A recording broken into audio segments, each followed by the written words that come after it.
नमस्कार. युवा महाराष्ट्र न्यूजमध्ये तुमचं स्वागत. मित्रांनो, असं म्हणतात की राजकारणात दिलेला शब्द पाळणं हे त्या नेत्याच्या राजकीय भवितव्यासाठी आणि जनतेच्या विश्वासासाठी हे फार महत्त्वाचं असतं.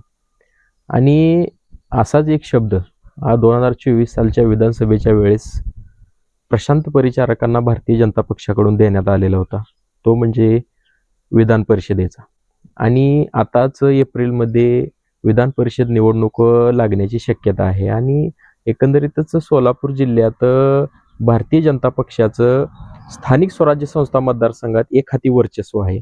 576 मतदारांपैकी जवळपास 341 मतदार हे एकट्या भारतीय जनता पक्षाचे आहेत.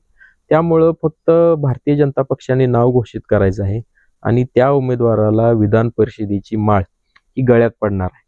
पण नक्की भारतीय जनता पक्ष कोणाला संधी देणार हे येत्या काळात बघणं महत्त्वाचं ठरणार आहे. तर प्रशांत परिचारकांच्या बरोबरच दुसरं एक नाव सुद्धा चर्चेत आहे, ते म्हणजे राजन पाटील यांचं, मोहोळचे माजी आमदार असलेले. तर त्यांच्यासोबतच बार्शीचे माजी आमदार राजेंद्र राऊत यांचं सुद्धा नाव आहे. माळशिरसचे माजी आमदार रामभाऊ सातपुते यांचं सुद्धा नाव सध्या चर्चेत आहे. पण ही दोन नावं सध्या स्ट्रॉंगपणे सध्या भारतीय जनता पक्षात चर्चेचा विषय ठरलेले आहेत. आणि त्याच पार्श्वभूमीवर प्रशांत परिचारक की राजन पाटील या दोन्हीपैकी नक्की भारतीय जनता पक्ष कोणाला निवडणार हे येत्या काळात बघणं महत्त्वाचं ठरणार आहे. तर मित्रांनो, प्रशांत परिचारकांच्या बाजूने थोडा जर का विचार करायला गेलं तर आपण थोडं पाठीमागं जाऊ. 2024ची ज्यावेळेस विधानसभा निवडणुकांचं बिगुल वाजलेलं होतं, तारखा जाहीर झालेल्या होत्या, त्यावेळेस प्रशांत परिचारकांनी अक्षरशः पंढरपूर मंगळवेढा मतदारसंघ हा पिंजून काढलेला होता.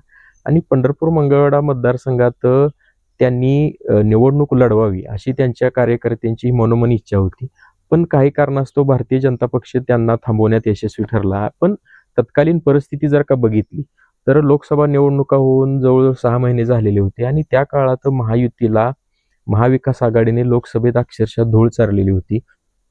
आणि महाविकास आघाडीचा भरपूर वारू हा महाराष्ट्रात उधळलेला होता. आणि त्याच पार्श्वभूमीवर पश्चिम महाराष्ट्रातले बरेचसे नेते हे शरद पवारांच्या राष्ट्रवादीच्या गळाला लागलेले होते. त्यात इंदापूरचे माजी आमदार असतील हर्षवर्धन पाटील, कोल्हापूरचे समरजित सिंह घाटगे आणि ह्या नेत्यांच्या रांगेतच प्रशांत परिचारकांचं नाव सुद्धा होतं.